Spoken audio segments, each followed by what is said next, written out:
Dans cet épisode, l'affaire Romain Gambier. On dit parfois que l'amour rend aveugle. Dans l'affaire que je vous propose aujourd'hui, l'amour a conduit vers la mort un jeune garçon pourtant bien tranquille. Ce garçon, c'est Romain. Il a 19 ans, il habite dans un petit village du Nord, gentil, serviable, il enchaîne les petits boulots pour gagner sa vie. Le reste du temps, il le passe avec sa bande de copains. Enfin, presque, parce que depuis quelques mois, il est amoureux. Elle s'appelle Mélinda et ils ne se quittent plus. Mais le soir du 12 juillet 2016, alors qu'ils passent la soirée ensemble, Romain disparaît après un coup de téléphone. Plus personne ne reverra le garçon vivant. Alors que s'est-il passé ? Dans quel piège Romain est-il tombé ? La réponse dans ce podcast inédit de Chroniques criminelles.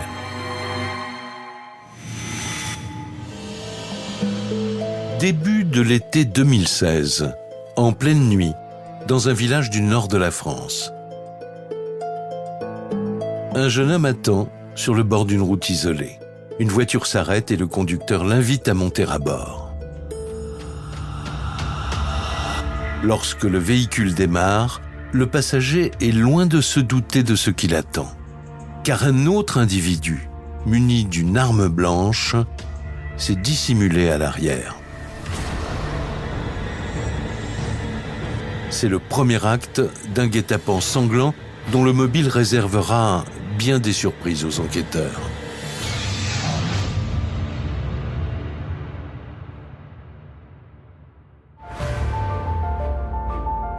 L'histoire commence quelques mois auparavant, au cœur du Pas-de-Calais.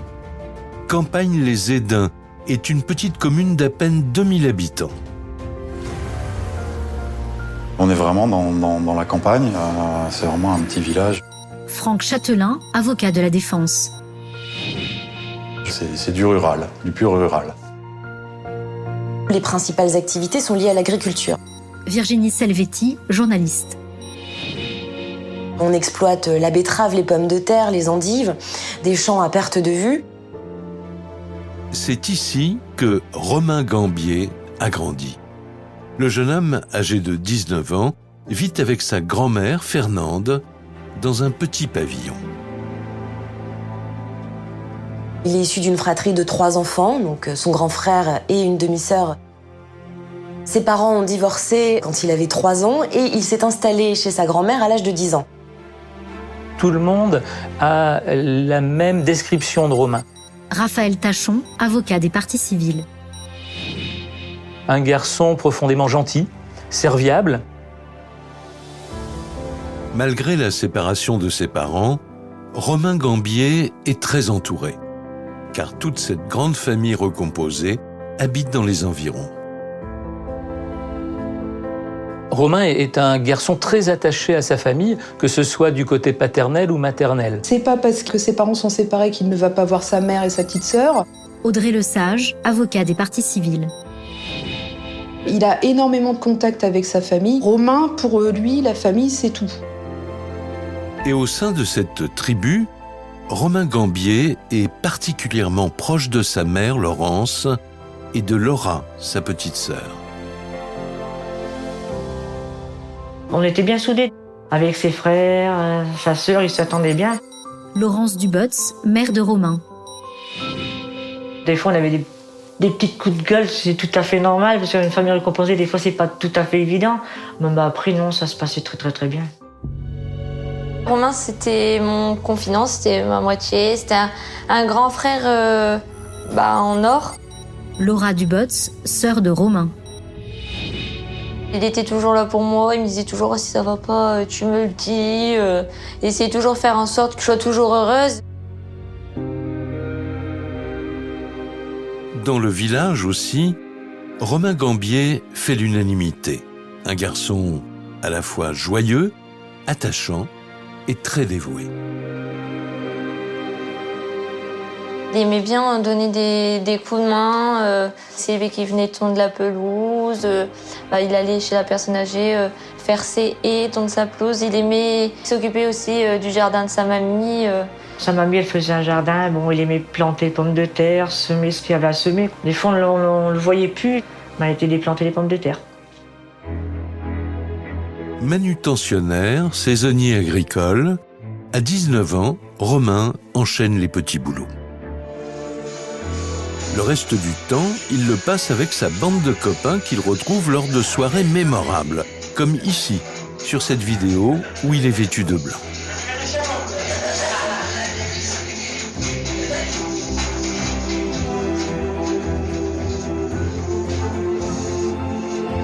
Il aimait bien aussi amuser la galerie, comme on peut dire. Oui.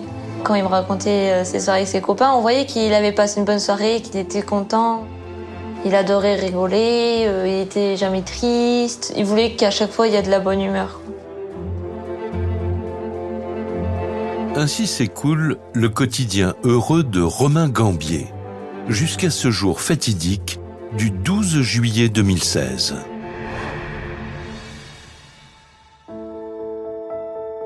C'est le début de l'été à Campagne-les-Édins. Comme chaque soir, Romain s'apprête à quitter la maison de sa grand-mère. Direction le centre du village. Romain Gambier a ses petites habitudes. Il rejoint très souvent ses copains le soir pour boire une bière, fumer quelques cigarettes. Donc vers 19h, 19h30, il s'en va avec sa sacoche et son téléphone. Il prévient sa grand-mère, Fernande, qu'il ne rentrera pas très tard, enfin comme toujours. Fernande ne le sait pas encore, mais son existence tout entière s'apprête à basculer.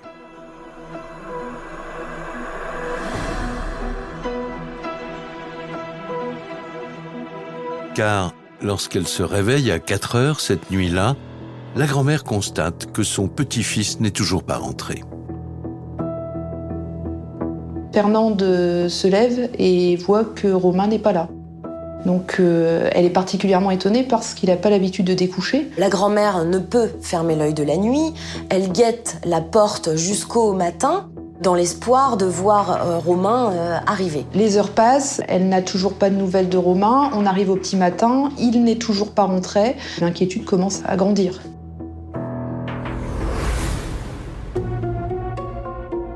Voilà qui n'est pas du tout dans les habitudes de Romain.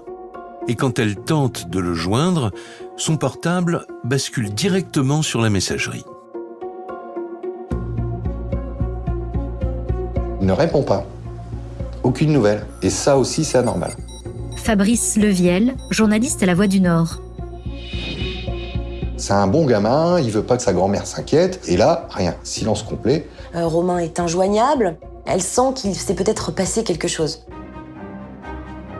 Alors, Fernande se résout à appeler le reste de la famille. Mais personne ne sait où est Romain. Pas même Laurence, sa mère, ou Nicolas, son beau-père. Moi, personnellement, j'ai dit, il est parti voir des copains. Ça peut arriver, hein, pendant 2-3 jours, on s'en va voir un copain. Hein. Nicolas Dubotz, beau-père de Romain. Ça peut arriver comme tout le monde, comme tout jeune. Hein. Ça m'est arrivé. La maman, le beau-père de Romain ne sont pas inquiets dans un tout premier temps parce qu'ils l'ont vu le 12. Il était normal, il était comme d'habitude, il était souriant, tout, non. Je l'ai pas trouvé. Je l'aurais trouvé changé, je l'aurais vu quand même, ça se sent quand même. Non, il était bien.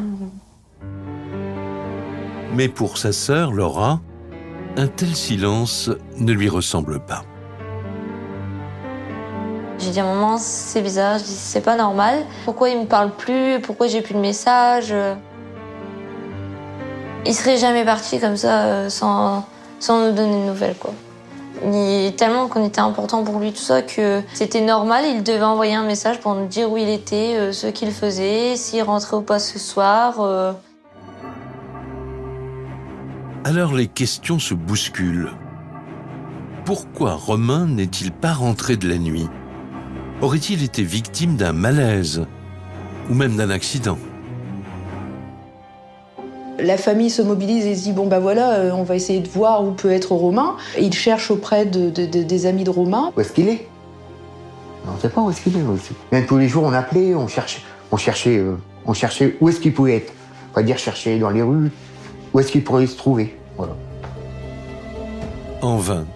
À Campagne-les-Édins et dans ses alentours, Pas le moindre signe du jeune homme. Romain Gambier s'est tout simplement volatilisé. Le 15 juillet 2016, en désespoir de cause, sa grand-mère Fernande se présente à la gendarmerie locale. Elle explique aux gendarmes que cette disparition l'inquiète. Virginie Selvetti, journaliste. Puisque Romain est un jeune homme aimé de tous et qu'il n'a aucune raison de disparaître. Tout de suite, les autorités prennent cette affaire au sérieux. L'adjudant-chef Vincent Rochel est désigné pour coordonner l'enquête. Et aussitôt, il s'interroge. On se rend compte, par cette audition, que Romain, c'est quelqu'un qui n'est pas aventureux. Vincent Rochel, adjudant-chef à la section de recherche de Lille. On n'a pas d'antécédent de départ sans aucune explication. Et ça conforte le fait que cette disparition soit inquiétante. Selon ses proches, Romain n'est pas du genre à partir comme ça sur un coup de tête sans prévenir personne. Même si, par le passé, le jeune homme a pu faire quelques écarts. Romain est un garçon très influençable et il a côtoyé des gens qui trempaient dans le milieu des stupéfiants. Audrey Lesage, avocat des parties civiles. C'est un petit village, donc forcément, si ses copains font influençable comme il est, il fait. Donc il a voulu essayer. Mais face aux gendarmes, la famille est catégorique. Romain a définitivement tourné le dos à ses mauvaises habitudes. Sa famille, qui est très à l'écoute et qui a pu voir que son comportement changeait, a pris les rênes tout de suite. On s'en est aperçu. Après, Romain, il a eu un traitement, tout ça. Il a été soigné, tout. Laurence Dubotz, mère de Romain. Puis après, il n'en prenait plus du tout. Il a été soigné et puis correctement, quoi.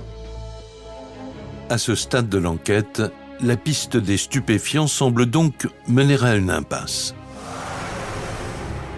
D'autant que, depuis quelque temps, Romain avait tout autre chose en tête. Il était tombé fou amoureux d'une certaine Mélinda, et il ne pensait qu'à elle. Selon ses proches, il avait renoué avec cette amie d'enfance très récemment. Il avait les petits papillons dans le ventre et son esprit est complètement occupé par Mélinda, son amoureuse. La jeune femme qu'il aime depuis qu'il est tout petit et qui est redevenue sa petite amie il y a 2 semaines. C'est vraiment un amour qui naît, quoi, la conclusion de quelque chose qu'il cherchait depuis longtemps. C'était l'amour de sa vie, quoi. Comme lui, Mélinda a 19 ans. Et elle aussi habite Campagne-les-Édins depuis l'enfance. C'est une jeune femme blonde, jolie. Philippe Jeannot, avocat de la défense. Franchement, oui, jolie et qui paraît également agréable. Mélinda plaît largement, certainement. Et Romain est effectivement très content d'être le petit ami de Mélinda. S'il était si heureux dans la vie, il n'avait aucune raison de disparaître volontairement. Bien au contraire. Romain, il va bien. Il vient de conquérir la fille sur laquelle il avait des vues depuis des années. Il était en phase ascendante là, à ce moment-là. Il a trouvé l'amour, donc il n'a pas de difficultés particulières. Raphaël Tachon, avocat des parties civiles. Et rien ne pouvait laisser supposer cette disparition. Mais alors, comment expliquer ce silence? S'agit-il d'un accident, d'un enlèvement ou de quelque chose de plus grave encore? Pour les gendarmes, tous les scénarios sont possibles.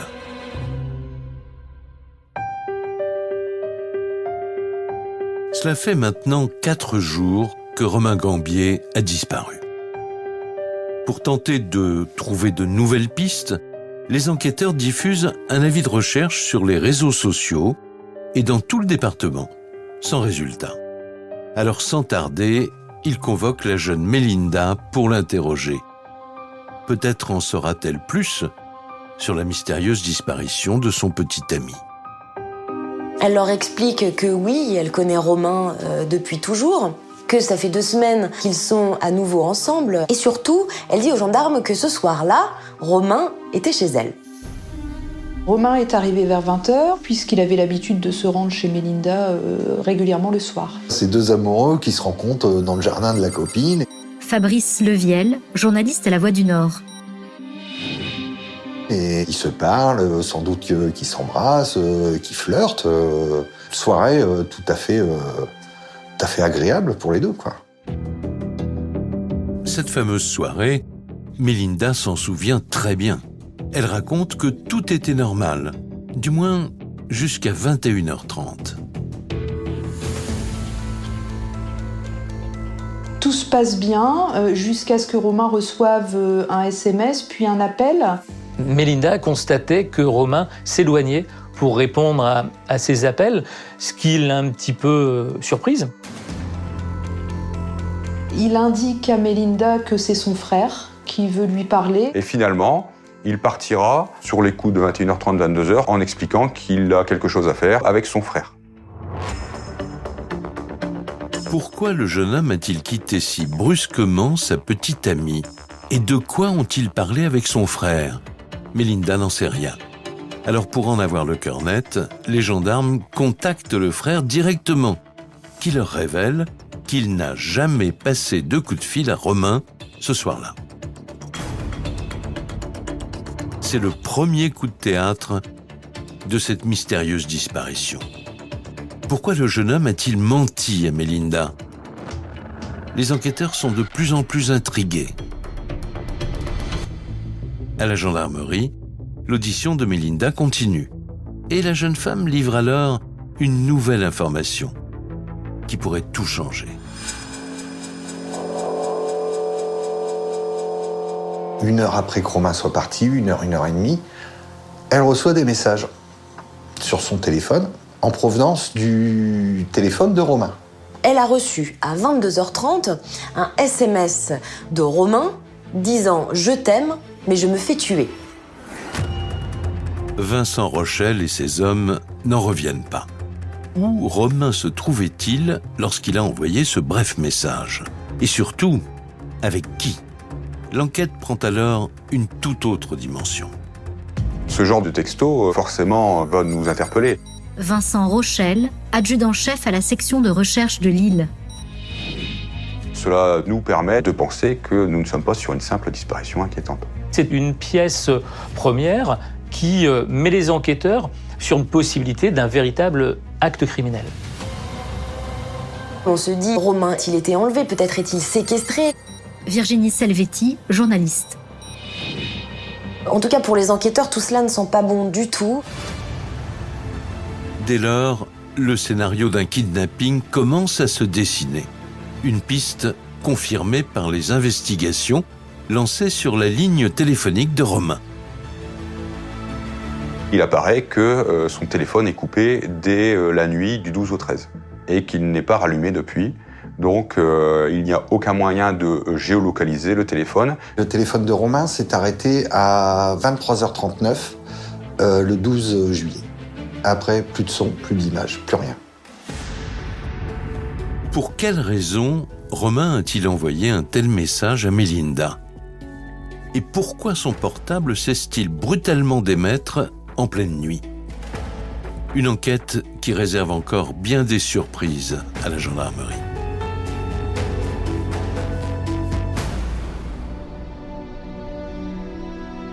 En attendant, pour les proches de Romain, l'incertitude vire au cauchemar.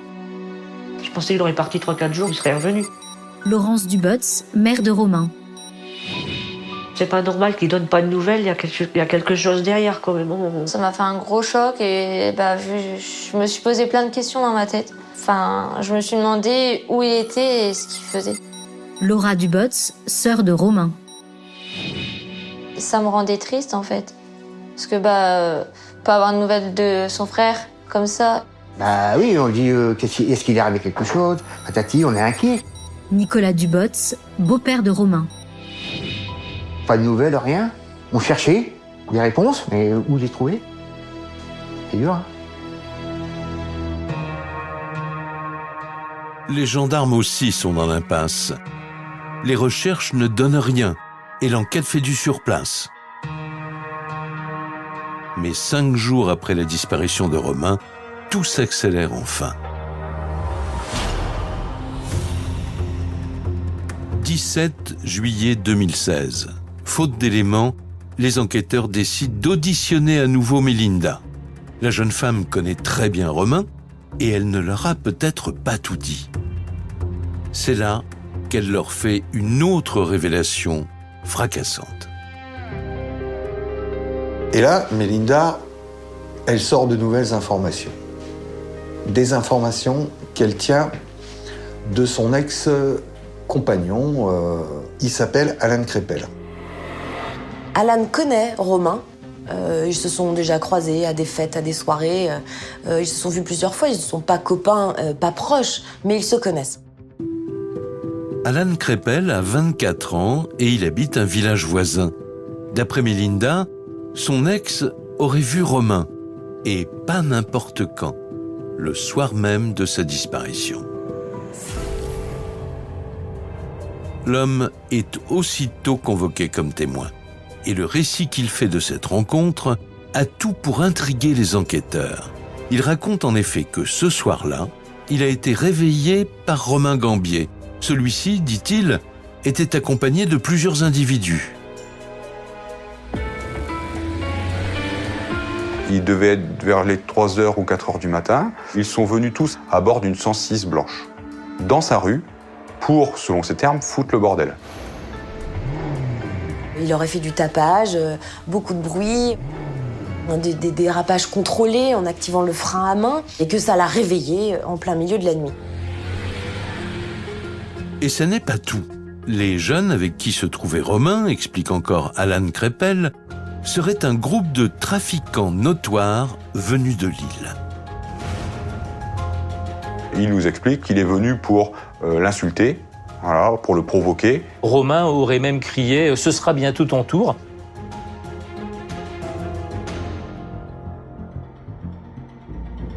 Le soir de sa disparition, Romain aurait donc proféré des menaces à l'encontre d'Alan Crépel. Mais c'est surtout le groupe avec qui il était qui intéresse les gendarmes. Des jeunes au profil plutôt inquiétant. Pourrait-il être impliqué dans son enlèvement? Alan Crépel, donc, dit que Romain a disparu. Fabrice Leviel, journaliste à La Voix du Nord. Parce qu'il a été enlevé par, dit-il, ce gang de Lillois. Et à partir de là, pour les gendarmes, Romain peut être détenu, séquestré, ou en tout cas, il y a un lien avec un trafic de drogue. Cette bande de trafiquants lillois s'en serait-elle prise à Romain Gambier? Le jeune homme pourrait-il être séquestré quelque part dans la région? Le mystère de la disparition de Romain ne fait que s'épaissir.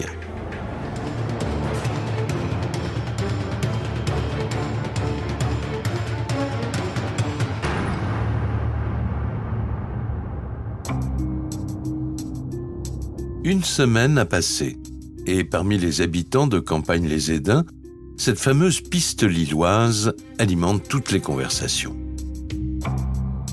Cette histoire se propage à une vitesse grand V. Tout le monde en parle, au café du coin on en parle.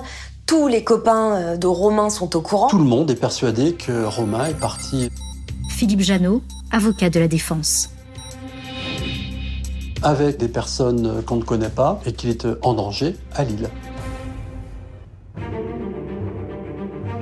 Pour beaucoup de villageois, l'affaire paraît entendue.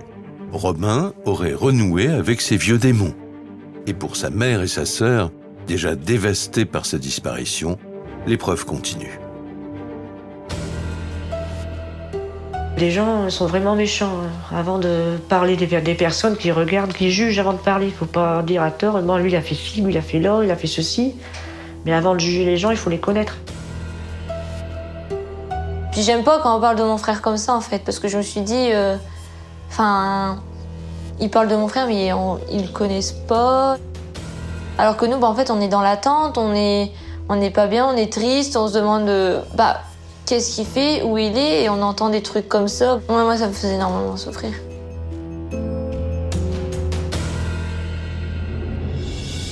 Mais les recherches menées à Lille ne donnent rien.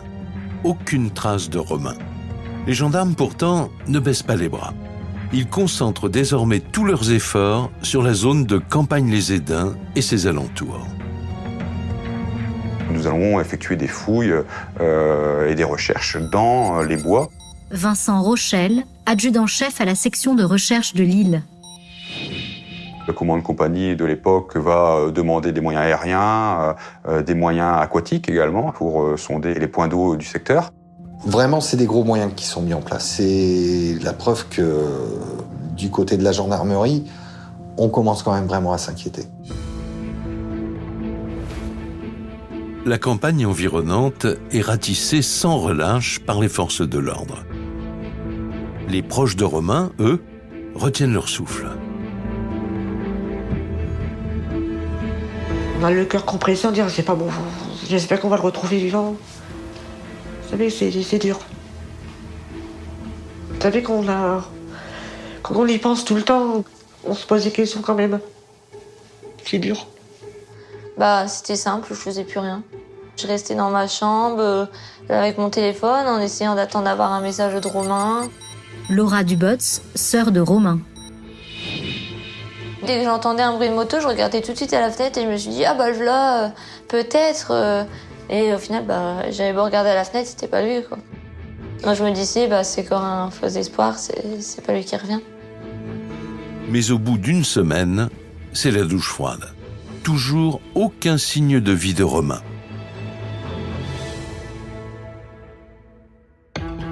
Tandis que l'espoir s'éloigne pour ses proches, les gendarmes creusent toujours la piste du règlement de compte avec les délinquants lillois. Même s'ils ont la conviction que Romain n'a rien d'un véritable trafiquant. Même si le jeune homme avait par le passé consommé des stupéfiants, Virginie Selvetti, journaliste. Jamais, au grand jamais, il n'a trempé dans des histoires de trafic. Il n'était pas au milieu d'un réseau. Pourquoi aurait-il indifférent avec des dealers lillois de haut vol qui seraient venus le chercher pour le punir? Il y a quelque chose là, dans cette histoire, qui ne colle pas. Pour la famille de Romain, cette hypothèse ne tient pas la route non plus. Le jeune homme ne se serait jamais mis en danger volontairement. Ce n'est pas du tout dans son caractère.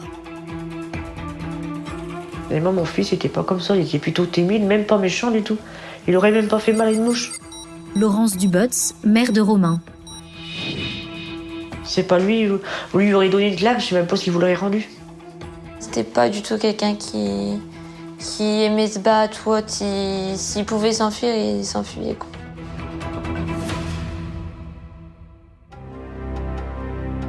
Ce profil de Romain ne colle pas avec sa fréquentation d'un gang lillois.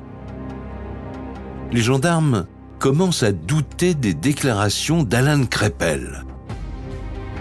Et surtout, du récit de cette fameuse nuit où Romain serait venu l'insulter sous ses fenêtres avec les Lillois à bord d'une Peugeot 106 de couleur blanche.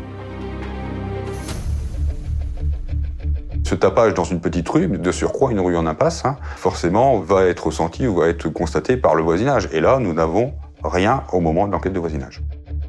Cette nuit-là, personne n'a rien entendu, nuit calme. À Auchy-les-Édins, s'il y avait une voiture, moteur hurlant et faisant des dérapages au frein à main à 4h du matin, tout le monde l'aurait remarqué, quoi. Et là, personne n'a rien vu, rien entendu, sauf Alan. La piste lilloise ne tient donc qu'aux seules déclarations d'Alan Crépel. Surtout qu'aucune trace de ces trafiquants, ni de cette 106 blanche, ne sont retrouvées malgré des investigations poussées. Pour les gendarmes, Crépel ne dit pas toute la vérité. Aurait-il en fait des choses à cacher?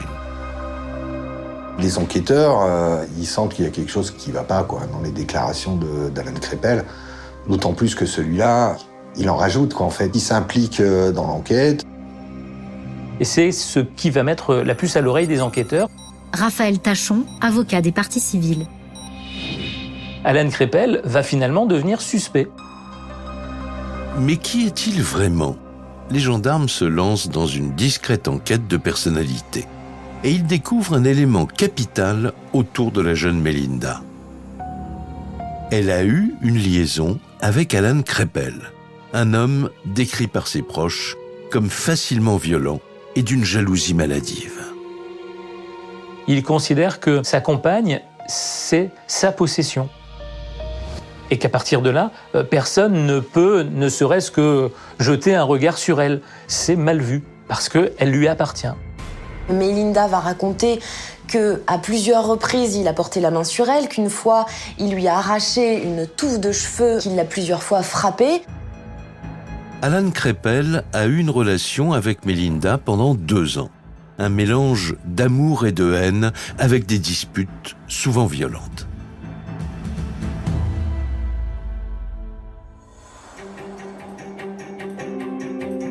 Tant et si bien que la jeune femme a fini par quitter Alan pour Romain fin juin 2016. Une rupture qu'Alan n'a jamais acceptée. Romain, pour parler familièrement, lui avait piqué sa petite copine. Fabrice Leviel, journaliste à La Voix du Nord. Ça, il ne le supportait pas. Il le vit vraiment très très mal de ne plus être avec Mélinda, incapable de contenir sa frustration. Ces derniers temps, il en parlait tout le temps, il était devenu comme fou et il n'avait qu'une envie, c'était de lui régler son compte et de le fracasser, quoi. Les gendarmes découvrent d'ailleurs que les 2 hommes en sont déjà venus aux mains. Une scène de violence racontée par Fernande, la grand-mère de Romain. C'était quelque temps avant la disparition de son petit-fils. Alan Crépel était venu chez lui en découdre au motif qu'il était trop proche de Mélinda. Ça a pris une tournure quand même assez dramatique parce que Alan Crépel avait essayé d'étrangler Romain Gambier. Audrey Lesage, avocat des parties civiles. Et donc, quand la mamie descend de l'étage, elle retrouve Romain avec les vêtements déchirés, à terre, dans un état qui démontre qu'il avait été violenté de façon sévère. Et si, à chaque fois, Alan en vient à être aussi violent avec Romain, c'est toujours parce qu'il y a une histoire de jalousie avec Mélinda. Et les gendarmes ne sont pas au bout de leur surprise.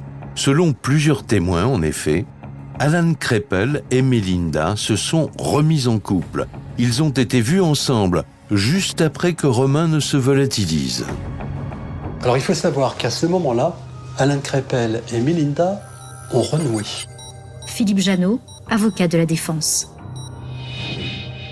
Ils ont renoué dès le 13, lors d'une fête de village. L'une des tantes a vu Mélinda avec Alan Crépel le lendemain de la disparition de Romain. Elle est avec Romain, elle se retrouve dès le lendemain avec Alan Crépel. D'ailleurs, selon les villageois présents à cette fête, Mélinda ne semblait pas se soucier le moins du monde de la disparition de Romain, alors même que toute sa famille le recherchait. Forcément, dans ces moments-là, on pense à une jalousie. Il y a eu une succession. Vincent Rochelle, adjudant-chef à la section de recherche de Lille.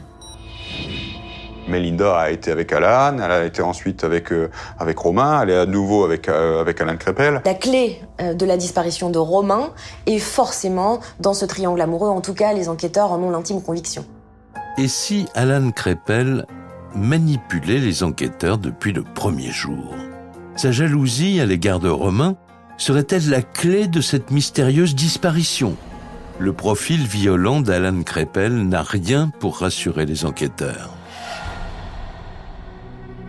C'est quelqu'un d'impulsif. Il a déjà eu par le passé des condamnations pour violence. Il ne se maîtrise pas. Dès lors qu'on lui manque de respect, ou qu'en tout cas il considère qu'on lui manque de respect, même si ce n'est pas vrai, il va tout de suite sortir de ses gonds et perdre le contrôle de lui-même et devenir extrêmement violent. Face à ses antécédents de coups et blessures, Alan Crépel aurait-il pu s'en prendre à Romain Gambier? C'est désormais une hypothèse à creuser.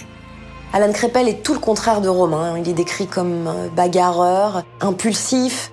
Les gens du village n'aiment pas vraiment le croiser. En tout cas, il change de trottoir quand il passe. C'est quelqu'un qui a la réputation d'avoir le sang chaud, quelqu'un à qui il faut pas chercher des noises, quoi.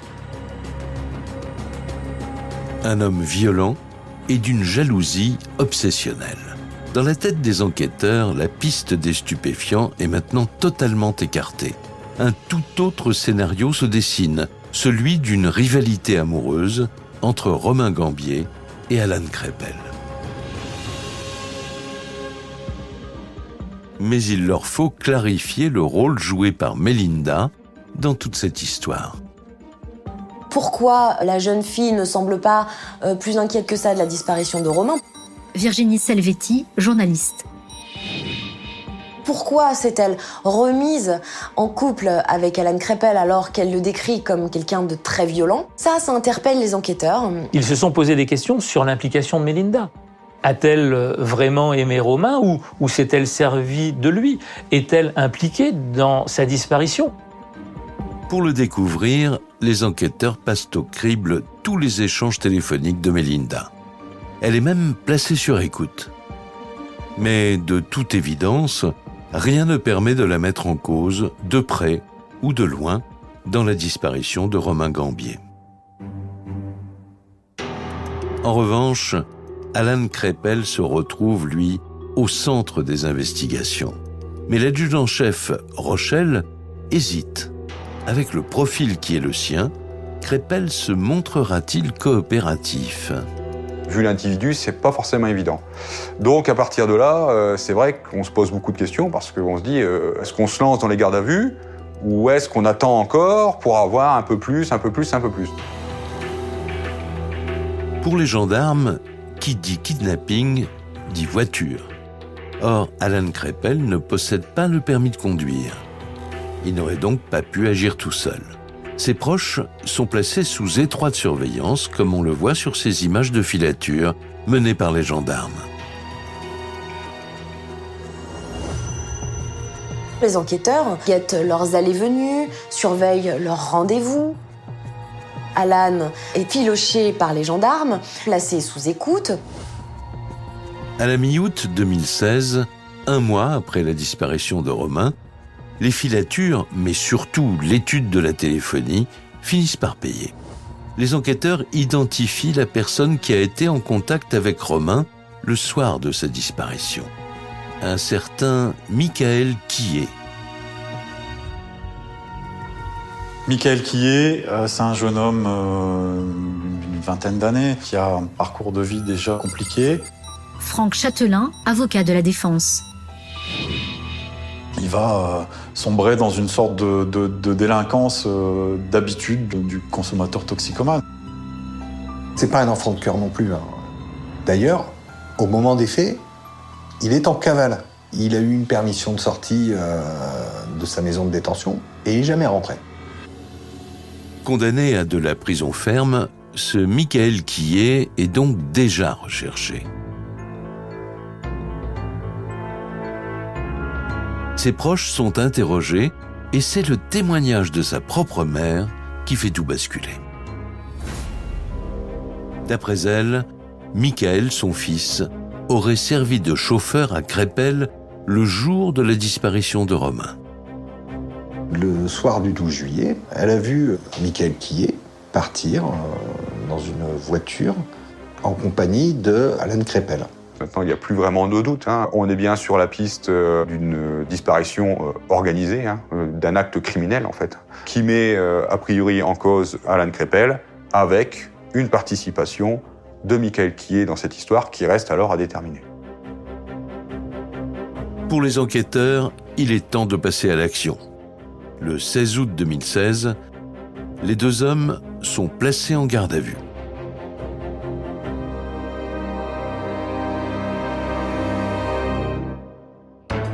Les gendarmes ont une stratégie. Ils veulent confronter les deux suspects aux différents éléments qu'ils ont récoltés pour tenter de les déstabiliser. Mais, comme il le redoutait, impossible de tirer quoi que ce soit d'Alan Crépel.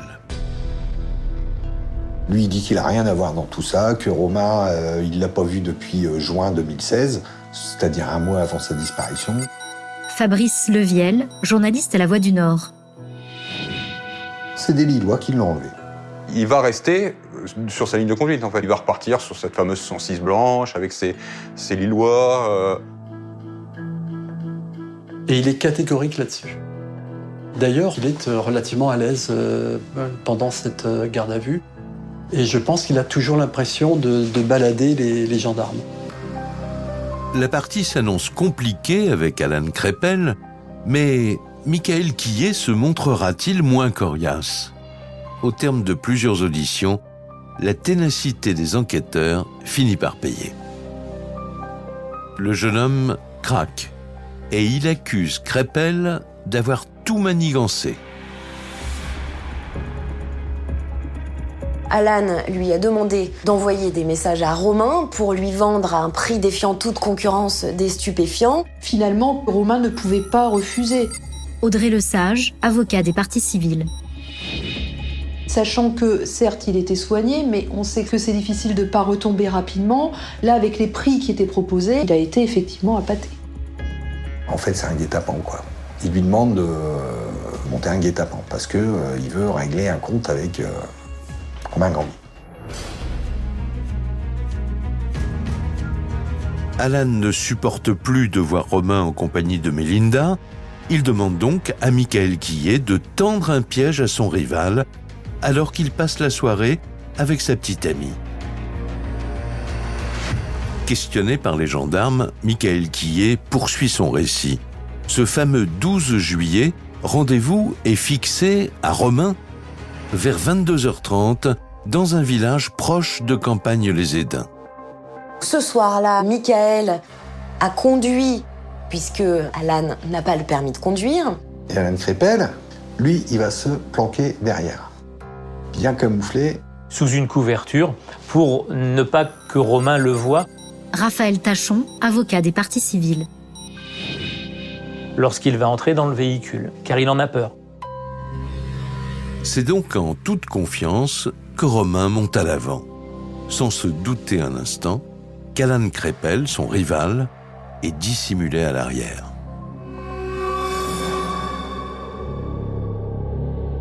Il est 23h et il fait nuit noire. Toujours au volant, Michael Quillet prend soin d'emprunter des petites routes de campagne en direction du château d'eau d'Aubin-Saint-Vin. Le château d'eau d'Aubin-Saint-Vin, ça ressemble à un petit édifice enterré en partie, entouré de grillages. En tout cas, c'est un endroit totalement isolé. Depuis la route principale, on peut même pas voir ce qui se passe au niveau de ce château d'eau. Donc c'est vraiment un lieu de prédilection parce qu'il y a vraiment aucun témoin qui peut voir quoi que ce soit à ce moment-là. Un lieu complètement à l'abri des regards. Face aux gendarmes, la confession de Michael Quillet se fait de plus en plus glaçante. Il ouvre la porte, Romain descend, et là, Alan Crépel se dévoile, sort de la voiture. Michael Quillet explique que Alan Crépel voulait absolument se saisir du portable de Romain Gambier. Romain Gambier se retrouve face à Alan Crépel. Et c'est là que celui-ci s'empare de force de son téléphone. À la lecture des messages qui se trouvent sur le téléphone de Gambier, le ton monte entre Crépel et Gambier. Et à partir de là, Alan Crépel se déchaîne sur Romain. Ce qui aurait rendu Crépel ivre de colère, ce sont les messages envoyés par Mélinda à Romain. La suite de la scène vire au déchaînement de violence. Alan Crépel pète un câble. Il est hors de contrôle. Foudrage. Il a frappé à plusieurs reprises Romain à coups de poing. Crépel est sur Gambier, en train de lui porter des coups. Et à un moment donné, Michael Quillet, je vois qu'il tient le couteau dans la main. Quillet explique aux enquêteurs qu'il essaye de calmer un peu Crépel, mais que c'est manifestement sans effet. Et donc, là, il s'en va. Il dit qu'il est parti avant que ça dégénère vraiment. Il dit qu'il n'a pas vu les coups de couteau, quoi. Il a pris ses jambes à son cou et il s'est enfui à travers champs. Laissant tout seul Alan Crépel et Romain Gambier.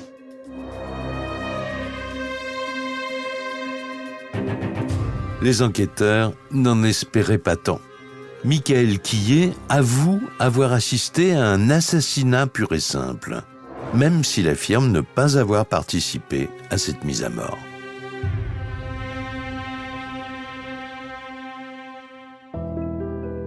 Les aveux de Michael en main, les gendarmes se dirigent vers la salle d'interrogatoire où se trouve Alan Crépel. Et alors même que sa garde à vue touche à sa fin, ce dernier consent pour la première fois à coopérer. Même si lui niait farouchement. Vincent Rochel, adjudant-chef à la section de recherche de Lille. On lui a expliqué très clairement que son implication pour nous était claire et nette. Au moment de la prolongation de la garde à vue, le juge d'instruction se déplace lui-même et trouve les bons mots pour faire parler Alan Crépel. Il fallait qu'il fasse l'effort d'expliquer où se trouve Romain afin que la famille puisse faire son deuil. Pas question pour Crépel de reconnaître quoi que ce soit. Donc, il accuse Quillet d'avoir porté les coups mortels. Mais il finit par accepter de les conduire au corps de la victime. Et là, il dit qu'il sait où se trouve Romain Gambier. Philippe Janot, avocat de la défense. Et il demande au juge d'instruction de venir avec lui pour la découverte du corps. Il dit juste « Oui, je vais vous emmener là où se trouve son corps ». C'est tout ce qu'il lâche. Il ne dit pas que c'est lui qui l'a tué. Et le soir même, les hommes de la gendarmerie prennent la route pour un cimetière situé à 10 km de Campagne-les-Édins. On est à la nuit tombante, c'est comme un scénario de film d'horreur, quoi. D'un seul coup, on voit arriver des convois de voitures de gendarmes, tout un aéropage. Fabrice Leviel, journaliste à La Voix du Nord. Et tout ce monde-là se dirige vers le cimetière de Rouloncourt. Évidemment, il faut prévoir tout un service d'ordre pour pouvoir boucler le lieu concerné. Une fois sur place, Crépel précise qu'il a réussi à conduire seul jusqu'au cimetière, bien qu'il n'ait pas le permis de conduire. Arrivé devant la grille, il aurait alors sorti le corps sans vie de Romain de la voiture. Il explique même comment il l'a tenu en le prenant sous les aisselles. Il aurait traîné le corps de Romain Gambier. Audrey Lesage, avocat des parties civiles. Sur toute la largeur finalement du cimetière pour arriver devant une petite trappe qui est considérée comme une fosse commune. Arrivés devant cette trappe, les enquêteurs savent qu'ils touchent au but. C'est lui qui ouvre la dalle en béton, donc c'est une petite dalle en béton. Il détourne le regard, il ne peut assister aux premières constatations. On est plus d'un mois après, on est en été, il a fait chaud, il a fait humide également. L'odeur du corps en décomposition qui se dégage est tout simplement insupportable. Virginie Selvetti, journaliste. Et même la vision, c'est une vision d'horreur. Les gendarmes parviennent à remonter ce qu'il reste du corps de Romain Gambier à la surface. Alan Crépel, lui, se mure dans le silence.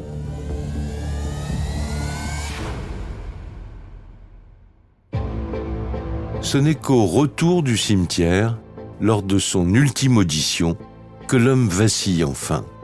Pour la première fois, il reconnaît sa participation directe au crime. Et au bout du bout, Alan Crépel finit par craquer, quoi. Il finit par reconnaître que non, c'est pas Michael Quillet qui a porté les coups de couteau, mais lui. Et il explique qu'il a préparé sa vengeance depuis longtemps. Raphaël Tachon, avocat des parties civiles. Et qu'effectivement, il en voulait énormément à Romain à cause de sa relation avec Mélinda. Il ne supportait pas que son ex-petite amie puisse être en couple avec quelqu'un d'autre que lui. Il a vu rouge. Ce qu'il voulait, c'est au tout départ mettre une branlée, comme il le dit, à Romain Gambier, et qu'au fur et à mesure du temps, cette haine s'est transformée en volonté de vouloir le tuer. Pour reprendre ses termes, il dit « je voulais lui défoncer la gueule ». Il l'a dit texto. D'après Alan, une fois parvenu au château d'eau, la situation aurait dérapé. C'est tout particulièrement un message de Mélinda disant « Je t'aime, en plus j'ai envie de toi », découvert sur le portable de Romain, qui déclenche sa fureur criminelle. Il a vu la confirmation de ce qu'il savait sur au moins un message. Le fait que Romain et Mélinda avaient eu des relations intimes ensemble. Cela l'a mis dans une jalousie folle, en disant aux gendarmes même, mais comprenez, j'étais fou de rage, quel homme ne voudrait pas le fracasser ? Il dit qu'il s'est déchaîné avec le couteau sur Romain, quoi. Il reconnaît qu'il s'est acharné, qu'il lui a porté des dizaines de coups, il ne sait même plus combien de coups, tellement il en a donné. Un assassinat sordide, dicté par un seul mobile, la jalousie. Après un long mois d'attente et d'angoisse, pour toute la famille de Romain Gambier, le choc est brutal. Je sais pas ce qu'ils auraient pris dans la tête à eux de faire ça. Parce que c'était vraiment un garçon doux. Laurence Dubotz, mère de Romain. Ce qu'ils ont fait, c'est vraiment odieux, quoi. Parce que nous, même, un père d'un fils, c'est comme si on donnait un coup de poignard, quoi. Parce qu'ils ont enlevé quelque chose, une partie de moi quand même. Et ça, on peut pas...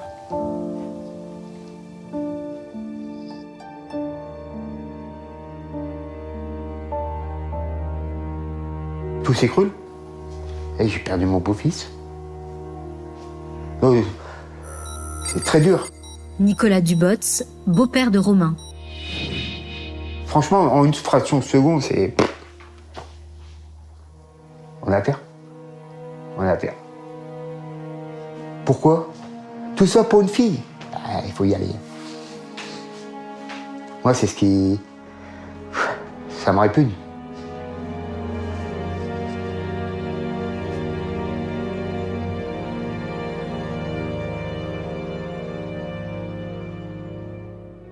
Bah ouais, moi je pensais qu'en fait c'était que un cauchemar, que j'allais me réveiller, qu'en fait tout ça, ça serait pas vrai. Bah j'y croyais pas du tout et je me disais c'est pas possible, ça peut pas être mon frère. Laura Dubotz, sœur de Romain. C'était terminé, je mangeais plus. Je restais tout le temps dans ma chambre dans le noir. Je faisais que pleurer.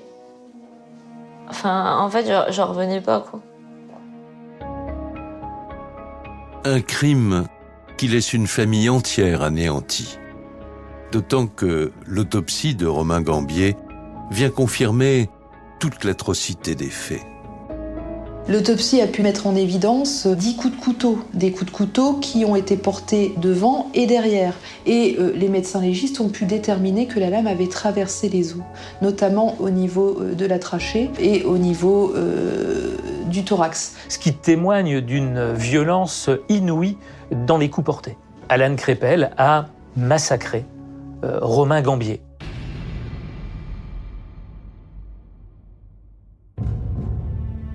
La mise à mort de Romain Gambier paraît totalement élucidée. Surtout que les gendarmes découvrent des indices déterminants sur la scène de crime. Le couteau, qui a servi au meurtre près du château d'eau, ainsi que le téléphone de Romain, non loin de là, dans une rivière. Quant à la voiture utilisée, elle ne sera jamais retrouvée. Alan Crépel et Michael Quillet sont mis en examen pour assassinat, c'est-à-dire meurtre avec préméditation. 11 septembre 2019, devant la cour d'assises du Pas-de-Calais. Alan Crépel et Michael Quillet comparaissent comme co-responsables de cet assassinat. Le dossier semble bouclé, mais rien ne va se passer comme prévu au procès. Plus de 3 ans après le drame, toute la famille de Romain Gambier leur fait face pour la première fois. C'est glaçant, très très, parce qu'ils ont une tête vraiment de criminels. Excusez-moi de parler comme ça, mais ils ont vraiment la tête pour. Ils ont le regard froid. Ils s'en foutent carrément. Ils vous regardent. De toute façon, c'est des jeunes qui ont toujours fait de la prison ou bien qui ont fait n'importe quoi. Dès le premier jour d'audience, coup de théâtre. Alan Kreppel revient sur les aveux effectués en garde à vue et clame tout simplement son innocence. Il n'est pas l'auteur des coups fatals. On s'est dit, c'est pas moi qui ai porté les coups de couteau, c'est qui est. Mais qui est juste à côté, lui. Fabrice Leviel, journaliste à La Voix du Nord. Il le regarde comme ça, l'air interloqué, qui dit, mais non, c'est pas moi, c'est toi. Il veut pas en démordre. Michael Quillet, il est dans une situation très inconfortable. Franck Châtelain, avocat de la défense. Il savait qu'il allait y avoir une histoire de règlement de compte, d'explication entre Kreppel et Gambier, mais sans avoir aucune idée de ce qui allait pouvoir se passer exactement. L'ambiance est électrique, d'autant que depuis le box des accusés, Alan Kreppel perd vite son sang-froid. Dès qu'il est mis face à une contradiction, il s'énerve. Donc c'est très difficile d'interroger quelqu'un comme ça parce qu'il se braque, ne veut plus répondre, il se ferme. C'est difficile de ne pas savoir exactement ce qui s'est passé. Je me pose encore plus de questions en fait.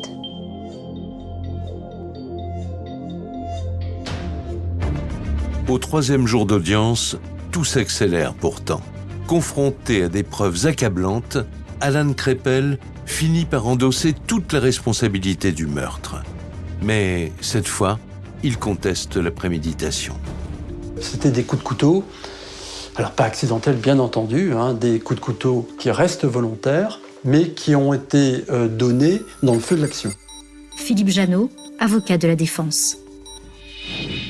Il y a eu un projet, mais ce projet, c'était simplement soit de faire peur, soit de frapper la personne, mais c'était pas de la tuer. Il dit, moi, j'ai pas prémédité. Moi, au départ, c'était juste pour lui donner une correction, quoi. Les choses ont dégénéré. Comme par hasard, il y avait un couteau dans le big poche, qui lui est tombé quasiment dans la main, dit-il. Pour les proches de Romain, difficile de croire à ces explications tardives. Selon eux, Kreppel aurait tout orchestré, de bout en bout. Mais c'était là pour faire ça, voilà, pour moi. C'était prévu, c'était prémédité, ils l'attendaient, voilà. Ils ont calculé leur coup pendant 2-3 mois ou 4 mois, si c'est pas plus. Laurence Dubotz, mère de Romain. Pour mettre un truc horrible en route, quoi. C'est pas des humains pour moi, c'est des bêtes. Alors, meurtre prémédité ou bagarre qui dégénère? Ce sera aux jurés de trancher. Après une semaine de débat, la sentence tombe. Alan Kreppel est condamné à 30 ans de réclusion criminelle pour assassinat. Michael Quillet, lui, n'est pas considéré comme coauteur. Reconnu coupable de complicité, il écope de 12 ans de prison. Moins de 2 ans plus tard, le procès d'appel vient clore cette douloureuse affaire. Alan Kreppel et Michael Quillet sont condamnés respectivement à 25 et 12 ans de réclusion criminelle pour assassinat et complicité d'assassinat.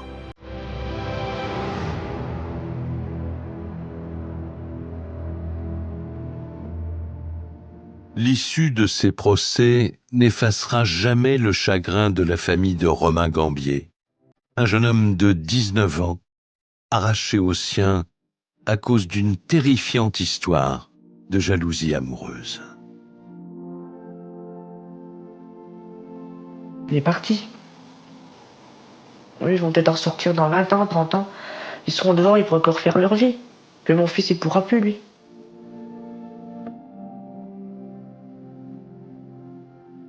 Elle était dure. Des fois, on sonne à la porte, je dis, c'est mon fils qui revient, mais non. Mais non, c'est pas lui. Mais bon, ça me le ramènera pas, tout ça. Je l'aimais fort et il me manque énormément. Et que j'aurais tellement voulu qu'ils soient encore là avec moi. Parce que j'aimais bien les moments qu'on passait en famille. On rigolait bien et tout, et même ça me manque.